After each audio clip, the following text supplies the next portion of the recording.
Hey everyone, good morning. Chelsea here.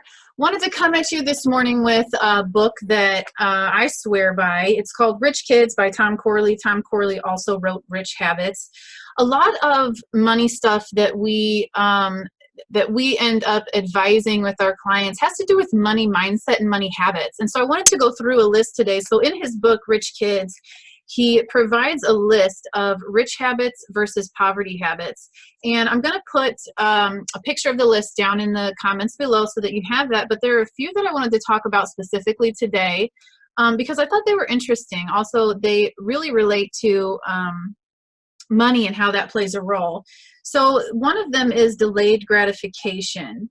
So a lot of times, and especially in the world today, we're in such a here and now world where we can get whatever we want, whenever we want. And so practicing delayed gratification, especially when it comes to money, can be huge. And we actually use a bank account budgeting system that exercises this daily gratification. So what we do is we funnel away money every single month into this, what we call a profit account. And it's out of sight, out of mind, can't use it now, won't use it now, something that you have to work towards. And then at the end of the year, you're able to take advantage of that. So putting things in place that help you to put money aside, not being able to spend it is such an important habit to have when it comes to your money. One thing I'll say that we see a lot is software. Software is huge in today's space, and there's always something out there, and it always seems like it's going to be so useful. And almost every time we go through the process of setting up a budget and trimming expenses, software is in there and gets cut because we have these small software fees for something that we're not using. And, so we end up getting rid of them. So having the habit of pushing money aside, not spending it, not right here, right now is huge. Let's see, the next one here are goals. So this is like the ultimate cliche, right? Have goals, write them down, track them. But the thing is, this stuff really, really works. And even if it doesn't feel like it's working, just having a goal that you look at every single day. So for example, for me, my goal book is over here, but for me, I have a goal journal that I keep, and it is on my desk every day, except for I had a meeting today, so it's not today, but it's on my desk every day, and I can see what my goals are, not only for my career, but for my personal, family, health, and faith. And so keeping those things in front of you and in perspective is a really good habit to have, even though it is the most cliche thing ever. Morning routines. So this is something that I have been personally exploring for about the past year, but coming up with a morning routine that works for you is very important because it puts you in the mindset of going and attacking your day, which is going and attacking your goals, and it keeps everything into perspective. 40% of everything that we do on a daily basis is habitual. So our body is going through these motions and these habits, and so 40% is a lot. And if you create really good habits every single morning that get you in the frame of mind to be focused on your goals, with whatever that may be, and what those goals translate to that day is huge. Let's see here. Reading. Reading makes the list a few times, actually, in a few different ways. So reading. Reading business books and reading books about that just help you grow as a person, really, and also some fun books. So I thought that was really interesting. That's actually something I need to bump up on my list, is making sure that I read more. So that was interesting. Savings. All right. So this is where it's really important. I think it is something like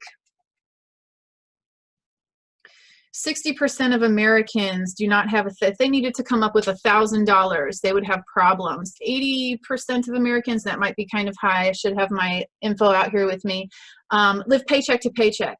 And so getting into the habit of living below your means is really big too, and learning how to shuffle money aside and get it out of sight, out of mind. And that's also kind of what our bank account budgeting system does with that profit account. It's getting into the habit of not considering all of the money that you make as money to spend. That's really big. We have this lie that we tell ourselves where you have to spend money to make money. That's what people tell us. That's what they say. And it's simply not true. And when you really force yourself to eat from a smaller plate and only give yourself much in expenses, you'd be really surprised at how creative you can get in coming up with solutions or free alternatives to what it is that you're trying to accomplish. So I thought that was interesting. Now the last one here is volunteer. Under the rich habit column, it says I volunteer 5 hours or more each month. And under the poverty habit, it says I do not volunteer on a regular basis. I personally strongly believe in this one. If you're running a business and you are passionate about what you do, which unfortunately is not everyone, but it is a very strong factor in success, then you are given the responsibility to give back and to give to others and to have some type of a give back plan where you are not just taking from your business, but you are benefiting others through your business. So for me, for example, I have created a financial literacy class for parents with small children, which is where this book comes into play for me, where I help parents understand the role that money plays and how they can create these habits for themselves, because most parents don't know this stuff, so they don't know how to teach it to their children.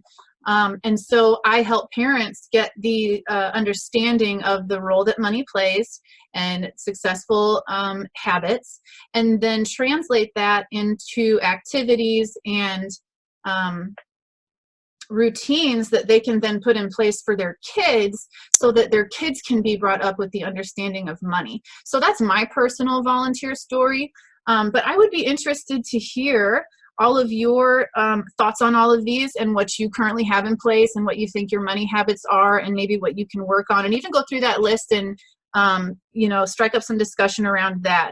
Also, we are getting ready to launch a video interview series where we interview law firm owners who have kind of gotten over that hump of 7 years in business. And we're going to be asking them strategic questions meant, so the purpose of this video series is to help lawyers in this Facebook group here to see kind of what are people doing that are making it past that 5 to 7 year mark. What are they doing that I'm not doing or that I could be doing better? So some of the questions that we have here lined out, and I would love your guys' feedback and any other questions that you think might be beneficial. If you could sit down with a law firm owner who's owned their firm for 20 years, has a retirement strategy in place, is set, loves what they do, what would you ask them? All right, so we've got a series of background questions about where they come from, how they came to own their own practice, what they're currently doing, right? Some of their beliefs around money. So we really want to see, especially with, referring to this chart, what is it that they're practicing in their daily lives and their habits around money that might be in common and that might be a determining factor in their success. Also, we want to ask about their struggles. We want to know, what hard things they've faced in their firm, how they overcame them, and what would they say to a young law firm owner in order to avoid that. So what shortcuts can we learn from their lessons, right? And then also the triumphs, something that has happened in their firm when something broke and they figured something out and they put it into place and it just changed everything and it was great, and they would tell other lawyers to do it.